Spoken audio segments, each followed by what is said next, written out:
Voilà, gloire au Seigneur. Moi, je crois que c'est vrai, il est dans ce lieu. Je vous demande juste quelque chose, je veux que vous soyez avec moi, j'ai besoin de vous. Vous savez, prêcher l'évangile, nos anciens, des fois, pour certains, c'est pas grand-chose. Quand on me dit qu'il faut prêcher, moi, c'est comme si on me dit qu'il faut qu'il va mourir. Tellement que j'ai peur.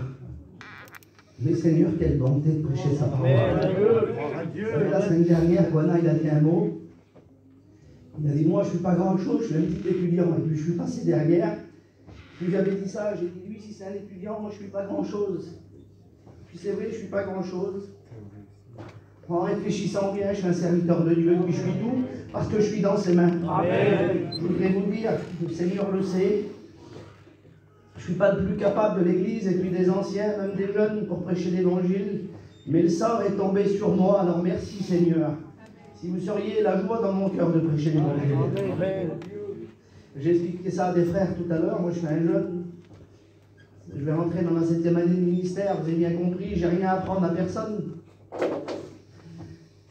Depuis quelques jours, quand les anciens m'ont demandé de prêcher, comme tout serviteur, je me suis mis à part, j'ai cherché le mot de Dieu. Et puis je voudrais vous dire juste ça, le plus difficile, c'est pas d'apporter un message. De venir avec un message et puis apporter un message, c'est pas le plus difficile.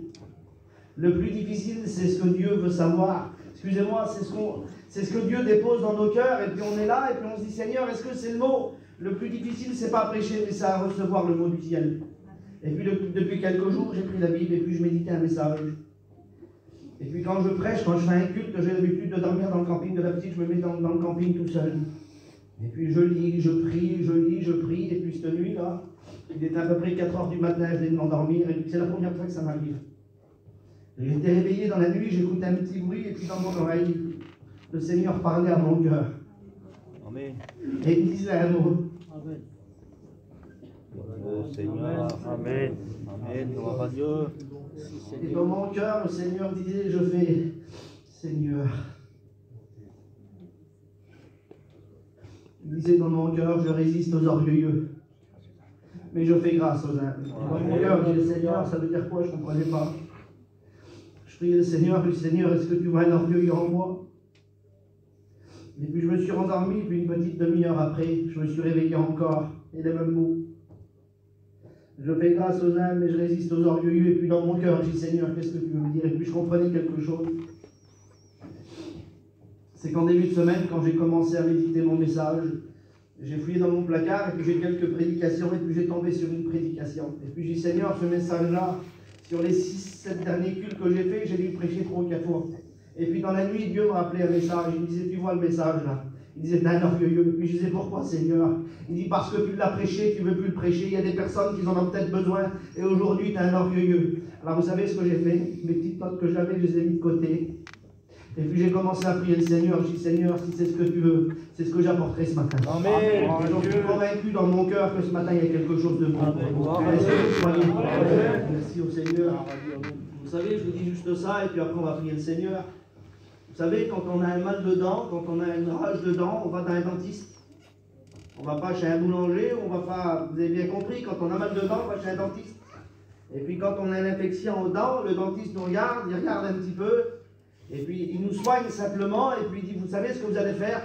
Vous allez revenir d'ici une quinzaine de jours, parce que le mal est tellement infecté qu'on ne peut pas soigner. On va vous mettre un petit pansement, et puis d'ici une quinzaine de jours, vous allez revenir, et puis on va vous soigner la dent.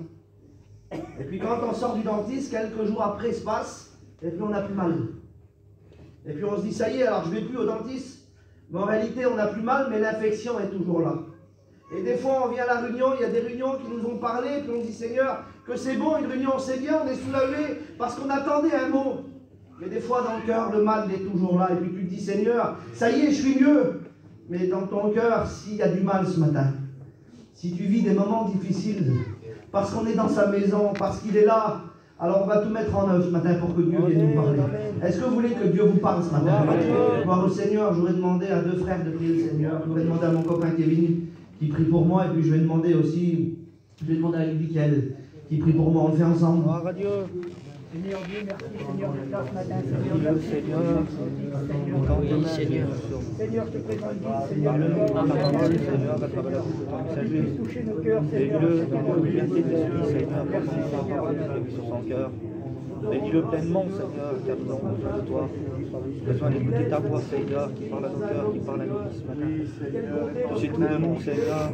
Tu sais pourquoi on se lève, pourquoi on s'assoit. Tout est à nous à découvrir pour toi, Seigneur. C'est bien dans nos cœurs, nous ciel. Alors livre mon cœur ce matin, parce qu'on a besoin, Seigneur. Soigne, Seigneur Jésus, le roi de chacun. Oui, Seigneur, ton sang, Seigneur. Bénis-nous, Seigneur, ensemble. Choisir la bonne part, Oui, Jésus. et écouter la parole de Dieu, qu'elle porte dans mon cœur, qui est dans ma vie, qu'elle nourrit mon âme, ta parole, c'est sur ta parole. Bénis mes frères, mes sœurs, qu'on soit attentifs au beau message de la parole de Dieu, ce mot de Dieu qui relève le cœur, qui fortifie l'âme, l'esprit, au nom de Jésus. Bénis qu'ils maintenant pour nous, et qu'ils prennent le temps, Seigneur, de bien prêcher la parole de Dieu. Passe à côté de rien, mon Jésus, mais dirige-le par l'Esprit. Au nom du Seigneur, qu'une pleine liberté vienne l'envahir. Au nom du Maître maintenant, bénis ton messager, Père. Amen. Gloire à Dieu, merci Seigneur. Vous savez, nos douleurs, nos problèmes, nos difficultés, nos deuils, nos souffrances, tout passera. Mais une seule chose demeurera, c'est la parole. Et ce matin, plus que jamais, il faut qu'on soit accroché à la parole. Vous savez, aujourd'hui, il y a des mots qu'on ne peut plus écouter. Le mot corona, le mot Covid, passe vaccinal, test PCR, c'est des mots qu'on ne peut plus écouter, ça. Et puis, je ne sais pas, mais aujourd'hui, on va demander à une catégorie de personnes, ceux qui n'ont pas été touchés par le virus, là, on va leur demander, voilà les garçons, est-ce que vous pensez que le virus est dangereux? Ils vont dire, mais non, le virus, c'est une petite grippe. Ça passe à la télé, mais ils font des manières, c'est des menteurs. Ils essayent de vendre leur vaccin, et puis vous verrez, nous on l'a attrapé, il ne s'est rien passé, on n'a rien eu, c'est que des menteurs. Et puis il y a des personnes qui ont été touchées plus durement, comme Tarzan. Lui, il a été dans le coma pendant des semaines. Et puis si on lui demande à lui, on va dire, Tarzan, est-ce que le corona c'est quelque chose de banal? Il va dire non, les garçons. Il va dire, faites attention, c'est quelque chose de très dangereux. Et puis quand vous avez le Covid ou quand vous êtes cas contact, essayez pas de vous approcher de quelqu'un, parce qu'à cause de vous, vous pouvez faire mourir des personnes. Donc c'est pas vrai, c'est pas quelque chose qui est faux, c'est quelque chose de vrai, il faut faire attention. Et puis dans mon cœur, je me suis dit, Seigneur, ça ressemble un petit peu à l'évangile, je dis, quel ça? Vous savez, quand on prend des personnes qui n'ont pas été touchées par la grâce, on leur dit, pour vous, est-ce que Jésus il existe? Ils vont dire, comment? Mais il y a des centaines, des milliards d'années qui disent que Jésus doit revenir, il n'est pas encore là. Ils disent que Jésus est capable de guérir, et puis il y a des personnes encore qui sont en train de mourir, mais c'est pas vrai. C'est un conte de fées, c'est ce que les anciens ont expliqué, mais c'est pas vrai. Et puis on a celui qui a rencontré Jésus, que la grâce l'a touché, qu'il a été appelé dans le service de Dieu, qui a passé par les eaux du baptême, qui a reçu des dons dans son cœur. Demandez-lui à lui si Jésus existe. Vous allez voir, il va vous dire si, les garçons. C'est quelque chose de vrai. C'est quelque chose de réel. Et faites attention, parce que bientôt il revient. Et puis on va essayer de prendre ceux qu'on aime là. Et puis leur dire, faites attention, parce qu'il revient. Je voudrais vous le dire ce matin. Il revient. Je voudrais vous le dire, il revient, l'église. Jésus revient. Alors, vous avez bien compris qu'il y a des catégories de personnes. Ils vont dire, mais c'est pas grand chose. C'est pour les faibles, et puis il y en a qui vont dire non, en vérité, l'évangile c'est sérieux. Il faut se préparer parce que bientôt il vient nous chercher. Amen. Et moi je le crois que bientôt il vient nous chercher. Et puis ce matin, j'ai mis un thème à mon message. Et puis le thème du message c'est ça, c'est le Dieu du recommencement. Est-ce que vous croyez que Dieu peut recommencer quelque chose de nouveau en nous? Amen. Vous savez, des fois on est là et puis on se dit, Seigneur, je suis un chrétien depuis 10 ans, depuis 15 ans, depuis 25 ans. Ou Seigneur, je suis un ancien dans le ministère ou je suis un jeune. Et puis il semblerait, parce qu'on a le ministère, je parle pour moi les frères, il semblerait qu'on se cache un petit peu derrière ça. On n'a rien besoin parce qu'on est un serviteur de Dieu. Mais Dieu le sait que c'est vrai, et puis je ne me cache pas de le dire, et j'ai plus besoin de vous. Amen. Et je vis aussi des moments difficiles, moi. Des fois, je suis incompris. Mais je vis des moments difficiles. Et puis, chacun d'entre nous, on vit des moments difficiles. Mais merci au Seigneur, parce qu'on sait sur qui s'appuyer quand on a des moments difficiles. Le rocher, il s'appelle Jésus. Amen. Et si tu es fatigué ce matin, ben repose-toi sur lui. Je voudrais te donner simplement un petit conseil. Le message, t'en feras ce que t'en veux, on va commencer à rentrer dans le message. Le message, t'en feras ce que t'en veux. Et puis un ancien chez nous, c'est Milord, la majorité le connaissent, et il dit, la plus vilaine chose d'un homme, il dit c'est un faucheton. Et puis c'est vrai que quelqu'un de faux, il n'y a pas plus vilain. Des fois on se cache derrière une apparence en disant moi je suis bien, mais on le sait qu'au fond de nous il y a quelque chose qui ne va pas. Alors ce matin, de tout mon cœur, je te demande, sois sincère devant Dieu. Amen. Si tu as un petit problème dans ton cœur et tu te dis Seigneur, c'est vrai alors, moi aussi j'ai un besoin. Seigneur, moi aussi je suis un faible parce que je vous le dis, excusez-moi, mais pour la majorité qu'on est là, on est tous des faibles parce qu'on a besoin de Jésus. Amen. Et puis quand on regarde un petit peu, les jeunes connaissent ça, la télé-réalité. Il y a des personnes qui sont là et puis on les appelle les influenceurs. Je ne sais pas si vous savez ce que c'est des personnes qu'on met sur YouTube, c'est des personnes qui sont très connues. Et puis ces personnes-là, ils ont tellement de monde sur les réseaux sociaux qu'on les appelle des influenceurs. Alors qu'est-ce qu'on fait avec eux? C'est que, je ne sais pas, mais les grandes marques d'aujourd'hui, de vêtements ou de bijoux, on leur donne des bijoux ou des vêtements et puis on leur dit voilà, tu vas prendre des photos, tu vas aller à Paris, tu vas te mettre tel et tel habit, et puis tu vas prendre des photos et tu vas mettre ça sur ton site. Comme ça, les gens vont voir qui tu es et puis tu vas faire connaître ta marque. Tu vas faire connaître la marque, on appelle ça des influenceurs. Et puis dans mon cœur, je me suis dit ça. Je me suis dit, Seigneur, je voudrais tellement être un influenceur du ciel. Amen. Ben, l'influenceur des choses de la terre. Parce que je vous l'ai dit, tout passera. Mais la seule chose qui demeurera, c'est sa parole. Et ce matin, je voudrais essayer avec vous de voir quelqu'un qui a été un influenceur pour quelqu'un. Et puis de cette personne-là, on a sorti une personne spirituelle. On a sorti une personne qui a marqué l'histoire de la parole de Dieu. Mais on va voir un petit peu plus loin que cet homme-là, malgré qu'il a été fort, vaillant, toujours au combat pour Jésus, à un moment donné de sa vie, parce qu'il reste un homme, il va faillir. Et puis quand on regarde sa vie, on va dire, Seigneur, ça y est là. Pour lui, tout est fini. Pour lui, ça y est, tout est terminé. Mais laissez-moi vous dire que quand, pour nous, tout est terminé, eh bien, il est le Dieu de la deuxième chance. Et puis quand nous, tout est terminé, là, il prend le relais. Amen. Et puis, il commence quelque chose. Est-ce que vous voulez qu'on voit ensemble Amen. La parole de Dieu? Je voudrais qu'on fasse une lecture qui se trouve dans l'évangile de Jean, au chapitre 40, écoutez bien. Il va dire André, frère de Simon-Pierre, l'un des deux qui avait écouté les paroles de Jean et qui avait suivi Jésus. La Bible nous dit, là, il nous est cité un homme, André. Quand on regarde un petit peu la parole de Dieu, André, il est mentionné que 5 ou 6 fois dans la parole de Dieu. Pas beaucoup de fois on va écouter parler de cet homme-là. Il semblerait que c'est un petit jeune. C'est un petit jeune et puis le petit jeune, voilà, il est dans son coin.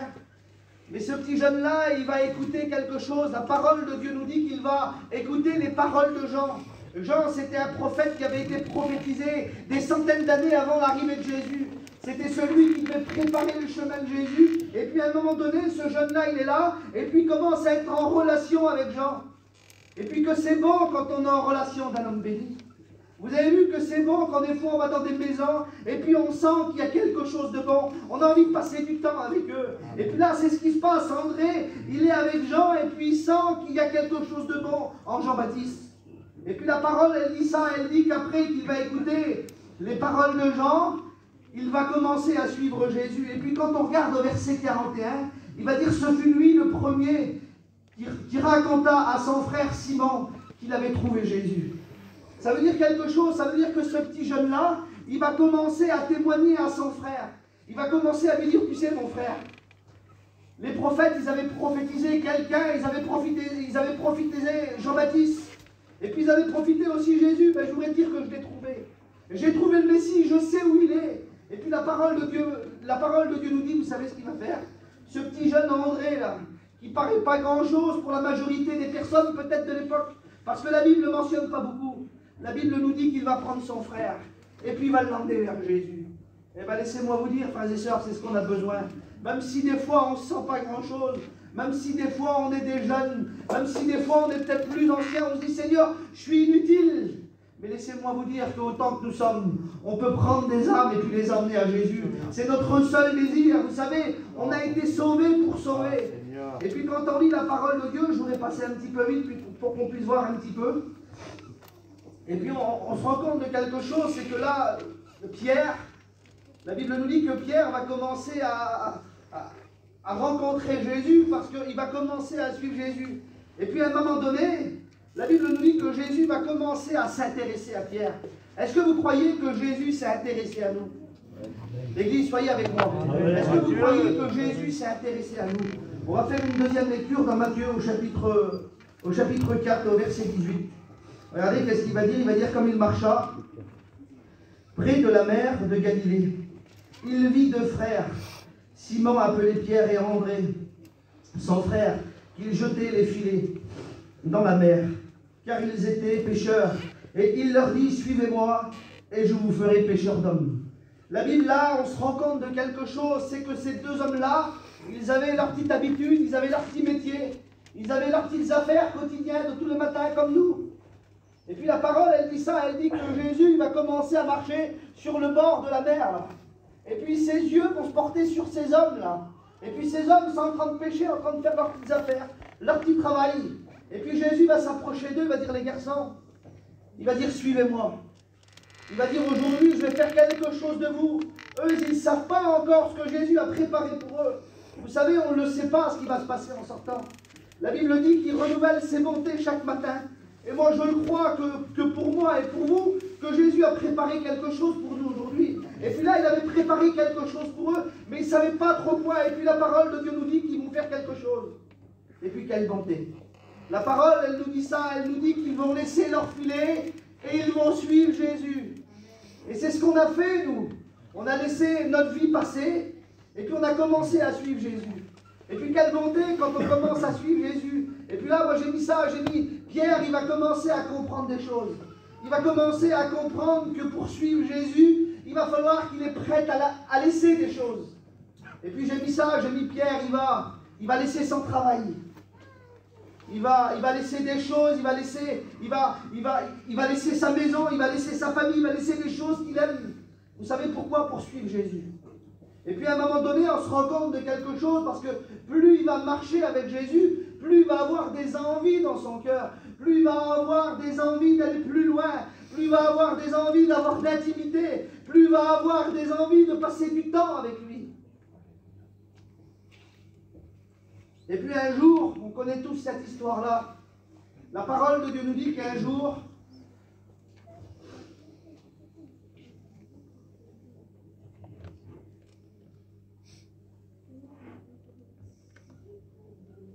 Jésus va commencer à parler à ses disciples, et puis va commencer à leur donner une ordre. Il va dire: les garçons, il va dire: venez avec moi, il va dire: passons de l'autre bord. Et puis la parole, elle dit ça, elle dit que les disciples vont être là, et puis ils vont commencer à monter dans la barque. Et puis quand ils vont commencer à monter dans la barque, la Bible, elle dit ça, elle dit qu'à un moment donné, la Bible, elle dit, tout était bien, tout était calme. Et puis il va commencer à avoir un petit vent, on le connaît ce petit vent. Le petit vent, le petit problème qui commence à arriver. Et puis la parole, elle dit ça, elle dit qu'un petit tourbillon et puis une tempête va commencer à arriver. Et puis là, les disciples vont commencer à paniquer un petit peu, parce que la Bible, elle dit que la barque, elle se remplissait d'eau. Et puis dans mon cœur, j'ai pensé à ça. Vous savez, il y avait Jésus et puis les 12 qui étaient là. Et puis dans mon cœur, j'ai pensé à ça, j'ai dit: Seigneur, peut-être que les disciples, ils étaient dans la barque et puis ils ont peut-être dit ces mots: les garçons, écoutez, Jésus, il y a des jours et des jours qu'il n'arrête pas. Alors vous savez ce qu'on va faire? On va le laisser dormir un petit peu.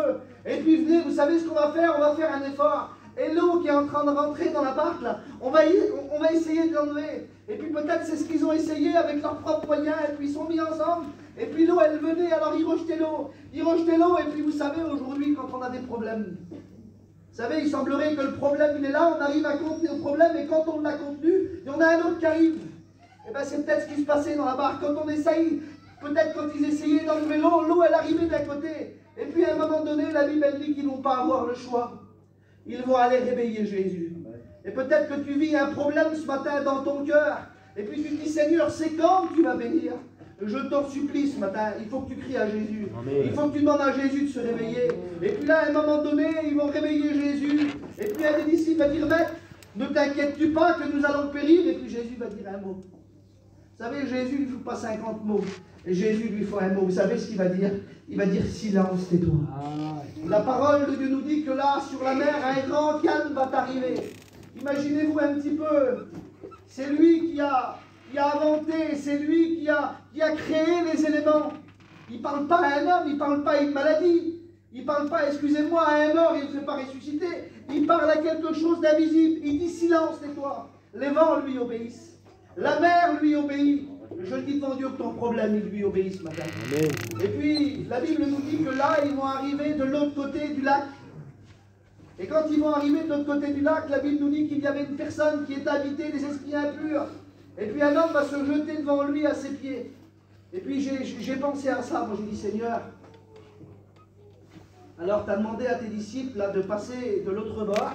Ils ont passé par un problème, ils ont vu la main de Dieu parce qu'ils ont passé par un miracle.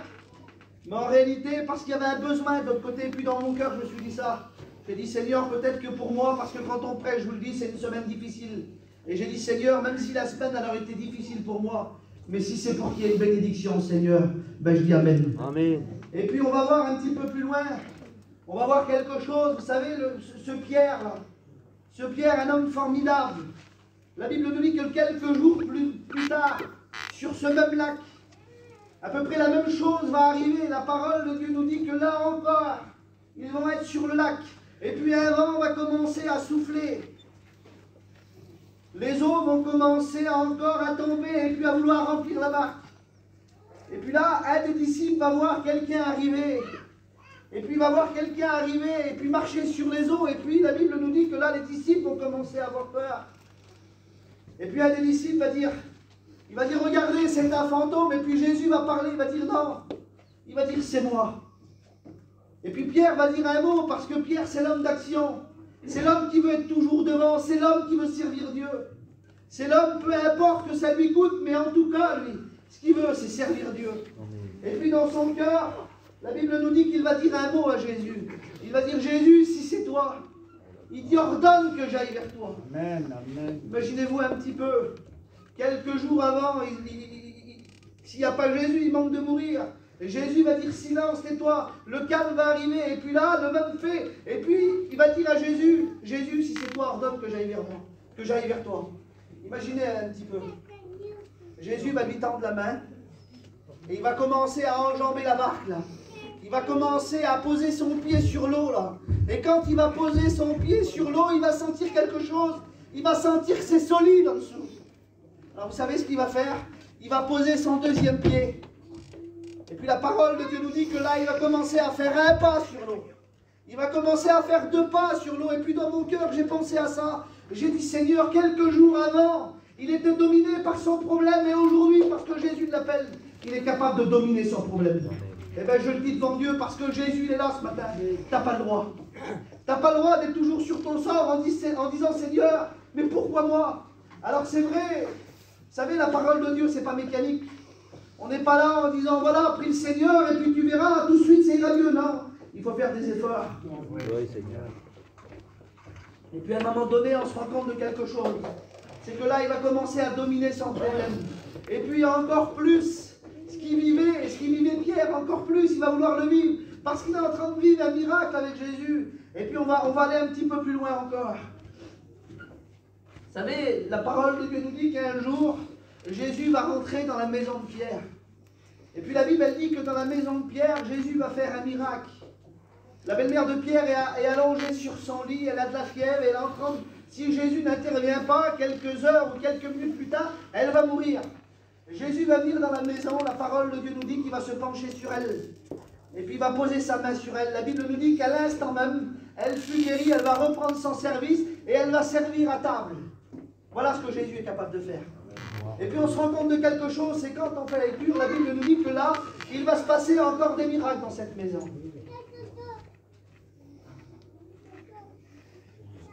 Et puis à un moment donné, la Bible nous dit que Jésus va parler à ses disciples. Et puis il va dire ça, il va dire allons chez Pierre. Parce que Jésus aimait bien être chez Pierre. Jésus aimait bien être dans la compagnie de Pierre. Parce que Pierre c'était un homme béni. Et puis quelques jours plus tard, on se rend compte que Jésus, il va changer un petit peu sa façon de parler de Pierre. Il va dire allons à la maison de Pierre. Il ne va plus dire allez chez Pierre. Il va dire allons à la maison de Pierre. Et puis quelques jours plus tard encore, Jésus, il semblerait qu'il est en train de s'approprier la maison de Pierre. Il va lui dire quelque chose. Il va prendre ses disciples et puis vous savez ce qu'il va dire? Il va dire allons à la maison. Il semblerait que là, il met Pierre de côté et puis il prend toute la maison de Pierre. Là. Et puis si je vous pose la question ce matin, est-ce que vous êtes prêts à laisser votre maison à Jésus? Amen. Il n'y a que ça comme amen. Est-ce que vous êtes prêts à laisser votre maison à Jésus? Amen. Vous savez, Pierre, ce qu'il va faire, vous savez, il ne va pas simplement lui laisser la salle à manger ou la cuisine, il ne va pas lui laisser la chambre, il ne va pas lui laisser le salon, il va lui donner toute la maison. Et puis je voudrais qu'on voit un petit peu qu'est-ce qui va commencer à se passer dans la maison de Pierre. Parce que laissez-moi vous dire que de laisser sa maison à Jésus, ben, après on en paye les conséquences des fois. Parce que laissez-moi vous dire que ce qu'on aimait, qui était beau à l'intérieur, quand Jésus il arrive, et ben des fois il fait le tri. Et puis vous allez voir ce qui va se passer dans la maison. La parole de Dieu nous dit ça. Dans Marc chapitre 2, la parole de Dieu nous dit qu'un jour Jésus va commencer à prêcher la parole dans la maison de Pierre. Il va commencer à prêcher la parole. Et puis la Bible elle dit que là il y avait beaucoup de monde dans la maison. Et puis imaginez-vous un petit peu, quand Jésus faisait un miracle, la Bible disait que la renommée de Jésus se répandait de ville et de ville, de village en village. Et puis là, à un moment donné, Jésus va être en train de prêcher. Jésus va être en train de prêcher le ciel. Jésus va être en train de prêcher qu'il est capable de guérir les malades, qu'il est capable de ressusciter les morts, qu'il est capable de purifier les lépreux. Et puis la Bible dit ça. La Bible dit que là, quels hommes vont arriver? Parce qu'ils ont écouté que dans la maison, il y a Jésus qui est en train de prêcher, qui est en train de faire des miracles. Alors des personnes sont là, 4 personnes. La Bible nous dit qu'ils vont emmener un paralytique dans la maison. 4 hommes, ils sont là, ils ont un désir dans leur cœur ardent. 4 chrétiens, les 4 serviteurs, les 4 jeunes vaillants, ils sont là avec un désir dans leur cœur. Parce qu'un copain ou un membre de leur famille, il vit des moments difficiles, et eux, ils ont compris quelque chose. Parce qu'ils ont appris, parce qu'ils ont écouté que dans la maison, il se passait des miracles. Alors, vous savez ce qu'ils ont fait? Ils ont pris le courage à deux mains, et puis ils ont pris leur malade là. Et puis ils ont voulu l'emmener devant Jésus. Mais des fois, quand on arrive devant Jésus, il semblerait qu'il est loin, il semblerait qu'il ne veut pas nous bénir, il semblerait que c'est trop loin. Alors quand c'est trop loin, quand c'est trop dur, qu'est-ce qu'on fait? Est-ce qu'on prend le malade? Est-ce qu'on reprend notre problème? Est-ce qu'on prend nos difficultés? On reprend nos misères? On retourne chez nous? Ou alors est-ce qu'on fait un effort parce qu'on est là? Alors c'est ce qu'ils vont faire. Ils vont faire un effort. Je ne sais pas si c'est les premiers couvreurs de la Bible. Je ne sais pas si c'était de la terre cuite ou de l'arrêt de langue. Je ne sais pas. Mais vous savez ce qu'ils vont faire? La parole de Dieu nous dit qu'ils vont monter sur le toit de la maison. Et quand ils vont monter sur le toit de la maison, ils vont commencer à arracher le toit de la maison. Ils vont commencer à arracher le toit. Et puis j'ai pensé à quelque chose. J'ai dit, Seigneur, des fois c'est difficile d'ouvrir sa maison à Jésus. Imaginez-vous un petit peu. Pierre, c'est l'homme d'action, il veut tout laisser pour Jésus, lui. Mais j'ai pensé à sa petite femme, moi. Elle a sa petite maison, elle a ses petites affaires. Et puis je ne sais pas, mais peut-être qu'elle ne me le dirait pas dans tout le monde, mais demain, moi j'ai pas de maison, j'ai un camping. Et puis si j'emmène 50 hommes dans mon camping, il y en a un qui est dans le lit, il y en a 5 dans le lit là-bas parce qu'on n'a pas beaucoup de place. Il y en a 5 sur le canapé, il y en a 3 qui sont assis sur la cuisine, ils sont tous assis par terre, on ne s'est pas déchaussé, on est rempli de boue et puis le camping il est en miettes. Cuisine elle a toutes ses petites affaires, elle a son tapis qu'elle a acheté 100 €, elle a son petit service à vaisselle et puis on l'a fait tomber, on l'a cassé. Et puis la maison, on n'a plus aucune valeur, toutes les choses qu'elle aimait, et bien ils ne sont plus là.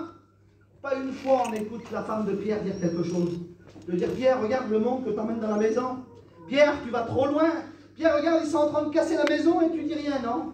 Parce que le foyer, il avait compris quelque chose. Il avait compris que quand on ouvre sa maison à Jésus, peu importe ce qui se passe dans la maison, c'est plus la nôtre, c'est à lui. Et ça, il l'avait compris. Il ne regardait pas à ce que ça pouvait leur coûter, mais regardez à ce qui pouvait se passer dans leur maison. Vous avez vu, je vous l'ai dit tout à l'heure, il y a des maisons où on va, on s'y trouve bien. Il y a quelques jours à l'arrière, je crois que c'est dimanche dernier ou dimanche d'avant, on était vers Juliquel. Et puis en repartant avec ma femme, on a dit, Seigneur, elle dit que la différence est vers nous. Nous, il y a 50 enfants qui courent tous les côtés, on n'écoute que des cris. Et puis là, c'était tout calme. J'ai dit, ça, comment qu'on était bien? Ben oui, parce qu'il y a des endroits où on se sent bien. Il y a des endroits où il y a la paix. Est-ce que dans votre maison, il y a la paix? Frères et sœurs, peu importe ce que ça nous coûte. Vous savez, je voudrais vous le dire que l'évangile, elle n'est pas facile. Pour être un homme béni, on ne peut pas faire ce qu'on veut. Pour être une femme bénie, on ne peut pas faire ce qu'on veut, il faut en payer le prix. Des fois, on regarde des petits foyers, on se dit, Seigneur, je ne voudrais pas être comme lui, moi, je les aime. Seigneur, je ne voudrais pas avoir son petit foyer à lui, moi. Mais oui, mais lui, Zinda, il en paye les conséquences. Vous savez ce qu'il fait? Il est 8 heures, lui, avant de faire son petit tour de travail, il se place devant Dieu. Il dit, Seigneur, aujourd'hui, il faut que tu me bénisses. Et puis peut-être qu'avant de demander son pain, il demande quelque chose à Dieu, Seigneur, je voudrais faire une expérience avec toi. Il y a trop longtemps, Seigneur, je n'ai pas fait d'expérience. Je voudrais faire une expérience avec toi, Seigneur. Et puis il est 10-11 heures, lui, il arrive dans la maison, et puis voilà, il fait son petit commerce. Vous avez vu, des fois, on est là, et puis on sent que la Gadji, on sent qu'on peut travailler. Et puis on sent qu'on peut parler de Jésus, et puis je le dis à ma honte, on dit si on parle de Jésus, on peut peut-être louper la maison, alors on va attendre de faire la maison, et puis on parlera de Jésus après. Mais laissez-moi vous dire que Jésus doit passer le premier. Amen. Amen. Et puis on est là, et puis on se dit, Zinda, il n'est pas béni, il foyer, oui, mais non paye les conséquences. L'été, lui, là, au mois d'avril, il a agi avec son camping, il n'attend plus que ça ouvre, il s'en fout de la poussière, parce qu'il a resté des mois et des mois dans le terrain. Et puis on se plaint parce que personne ne vient nous visiter. Et puis là, la convention, la retraite spirituelle, elle arrive, on se dit, est-ce qu'on y va aussi? Puis on se regarde avec elle, là. Tu sais, j'ai un petit peu d'affaires à faire cette semaine-là. Et puis t'imagines un petit peu la poussière ou la boue sur les campings, quand il va falloir partir, il va falloir s'arrêter au Karcher, on n'y va pas, laisse tomber. On va plutôt aller aux Réunions, on n'est pas loin. C'est grave. Et puis on se dit, Seigneur, pourquoi alors tu ne me bénis pas? Et pourquoi tu bénis l'autre? Ben parce que l'autre, Zinda, les champs, ils ne sont pas ouverts, il attend devant, lui. Il s'en fout qu'il a de la boue, il va mettre 5 € au Karcher et puis il va laver ses affaires. Mais en tout cas, quand il y a les enseignements le matin, il y est. Amen. Quand il y a les réunions le soir, il y est. Quand il passe sur le terrain et puis quand il faut témoigner, il est sur le terrain. Et puis on se dit, Seigneur, il n'est pas béni, lui. Et ben voilà, frères et sœurs. Vous savez, excusez-moi, mais quand on part en mission, on a le résultat. On a Nicodème avec son garçon. Il part tous les états en mission, et puis merci Seigneur, Dieu l'a béni cet été, il n'a pas regardé à ses petites affaires, il n'a pas dit ma femme, tu sais ce qu'on va faire cet été? Le petit commence à grandir, on va se mettre un petit peu de côté, on va se mettre dans un petit pays, on va sacrifier notre été, et puis on va essayer de travailler un petit peu, Zinda, pour acheter un petit camping à la petite, parce qu'elle commence à grandir. On va se mettre de côté, Zinda, le petit, tu sais, ma femme, il veut changer son auto, il en a déjà une, il en vaut 30 000 €, mais le petit, il en veut une à 40 000 €. Alors on sacrifie, et puis on se met de côté, et puis on se dit, Seigneur, pourquoi tu ne me bénis pas? Eh bien, parce qu'on n'en paye pas les conséquences. Tu vas être un homme béni, il faut en payer les conséquences. Il faut dire, Seigneur, je me suis donné à toi, tu veux que je parte en mission? Je partirai en mission. Je le dis devant Dieu, le Seigneur le sait dans mon cœur. Que pour moi, pas partir en mission, c'est comme si que je ne sais pas, moi. Partir en mission, c'est ma vie. Aller dans une convention, c'est ma vie. Aller dans une réunion, c'est ma vie. Vous savez pourquoi? Parce que j'ai donné ma vie à Jésus. Amen. Quand on donne notre vie à Jésus, eh ben laissez-moi vous dire que ces choses-là deviennent faciles. Et c'est ce que le petit foyer à Pierre il vit. Pour lui, c'est pas difficile d'ouvrir sa maison. Pour lui, c'est pas difficile d'être un homme béni parce qu'il a tout donné. Et puis on va se rendre compte de quelque chose. On va passer un petit peu dans le message, je ne vais pas être très long. On va se rendre compte de quelque chose, c'est que là, la Bible nous dit que Jésus va commencer à expliquer à ses disciples. Il va dire, voilà les garçons, je vais dire avec mes mots. Il va dire, voilà les garçons, vous savez que je suis venu sur la terre. Mais dans très peu de temps, il va falloir que je parte. Il va falloir que je vais vous préparer cette place-là. Il va falloir que je vais dans le ciel avec mon Père, et puis alors je vous explique un petit peu ce qui va se passer. Il va falloir que je passe par tel et tel problème. Il va falloir que je sois frappé par des hommes. Il va falloir que je sois monté sur la croix. Il va falloir que je meure pour vous, mais bien sûr que je vais ressusciter. Et puis les disciples, ils sont là, et puis ils vont commencer peut-être à penser dans leur tête en disant, Seigneur, il n'y a pas un autre moyen. On ne veut pas devoir souffrir, nous. Et puis on le sait, quand on regarde la passion du Christ, là, on ne veut pas que le Seigneur il souffre, nous. On dit, Seigneur, tu aurais pu faire quelque chose d'autre. Mais en réalité, tous les jours, des fois, par notre comportement, on te fait souffrir. Et puis on dit, Seigneur, on ne veut pas que tu souffres. Et puis Pierre, c'est ce qu'il n'a pas envie, lui. Seigneur, non, pas ça, tout, mais pas ça, Seigneur. Et puis à un moment donné, la parole de Dieu nous dit que Jésus va lui dire un mot, il va dire, Pierre. Il va dire, m'aimes-tu? Imaginez-vous un petit peu quelle question bête qu'il va poser à Pierre. Jésus va lui poser cette question-là, il va dire, Pierre, m'aimes-tu? Et puis Pierre, dans son cœur, avec une assurance, il va dire, bien sûr, Seigneur, que je t'aime. puis Jésus va s'approcher de lui et il va dire, Pierre, m'aimes-tu? Alors Pierre, il va commencer à rentrer en lui-même et puis il va commencer à penser un petit peu. Il va dire, Seigneur, dans son cœur, vous avez bien compris. Il va dire, mais quelle question bête qu'il est en train de me poser. J'ai été capable de laisser mon travail pour lui. Je lui ai donné ma maison. Je lui ai sacrifié mon temps. J'ai mis ma famille de côté. L'argent que j'avais, je l'ai mis à son service. Je lui ai tout donné. Et puis il est en train de me demander si je l'aime. Mais Seigneur, oui, je t'aime. Et puis pour une troisième fois, il va lui dire, Pierre, m'aimes-tu? Et puis là, Pierre, certainement, il va commencer à avoir peur. Et puis là, Pierre va dire, Seigneur, tu connais tout. Et puis je voudrais vous dire que Dieu connaît tout. On peut, excusez-moi, on peut se maquiller, on peut se cacher, on peut faire ce qu'on veut, on peut paraître le plus spirituel dans l'église, on peut paraître le plus spirituel chez nous, mais au fond du cœur, on vit des moments, des fois, qui sont noirs, et puis en réalité, on n'est pas ce qu'on reflète. Et puis Pierre, il va commencer à lui dire ça, il va dire, Seigneur, tu connais tout. Et puis Jésus va lui dire un mot, il va dire, Pierre, avant que le coq ne chante, tu m'auras renié. Imaginez-vous un petit peu la déception de Pierre. Il va dire, Seigneur, alors tu ne crois pas en moi? Et puis on va passer encore un petit peu dans le message. Et puis là, le moment doit arriver. La Bible nous dit que là, il va prendre ses 12 hommes avec lui. Et puis il va commencer à partir au jardin de Gethsémani. L'endroit où il va souffrir, l'endroit où il va souffrir, l'endroit où il va se sentir seul. Et la Bible nous dit que là, à un moment donné, les hommes vont venir pour arrêter Jésus.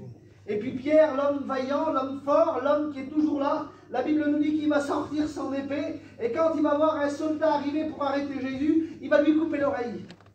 Imaginez-vous un petit peu, quelques heures avant, Jésus va lui dire, Pierre, tu vas me renier.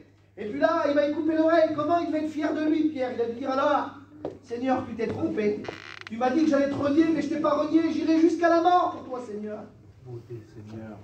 Et puis à un moment donné, la parole de Dieu nous dit que ce qui devait arriver arriva. La Bible nous dit que ces hommes-là, ils vont arrêter Jésus. Et ils vont prendre Jésus, ils vont l'emmener dans un endroit.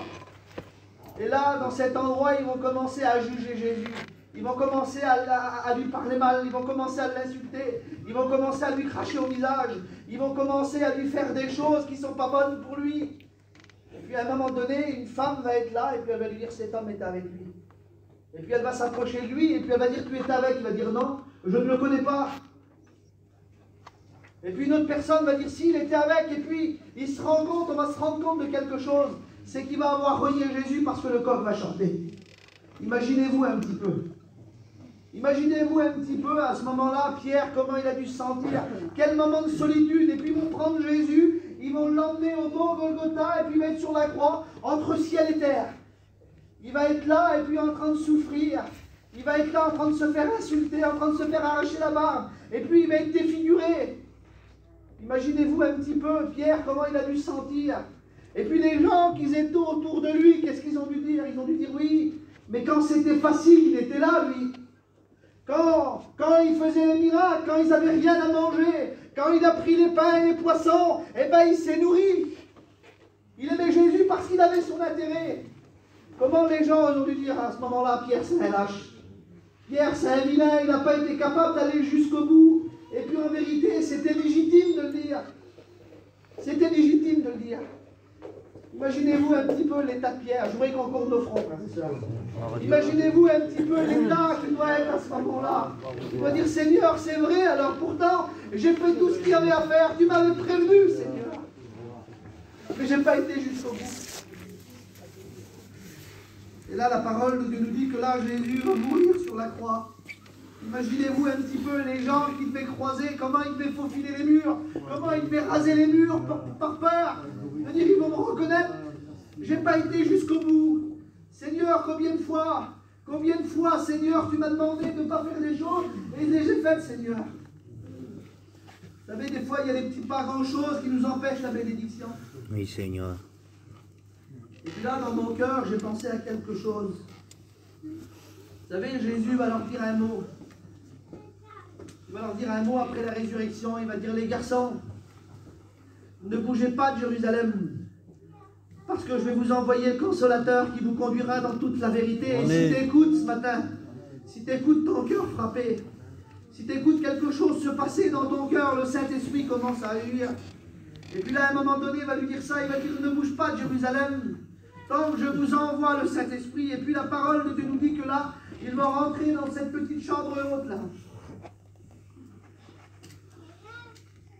Et puis dans la chambre haute, là, quand ils vont rentrer à l'intérieur, la Bible nous dit que là, le Saint-Esprit va tomber sur chacun d'eux.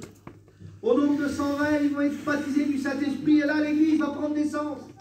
Et si on est là ce matin, si on est réunis, parce que tout a commencé dans Acte 2. Et puis la parole de Dieu nous dit cela.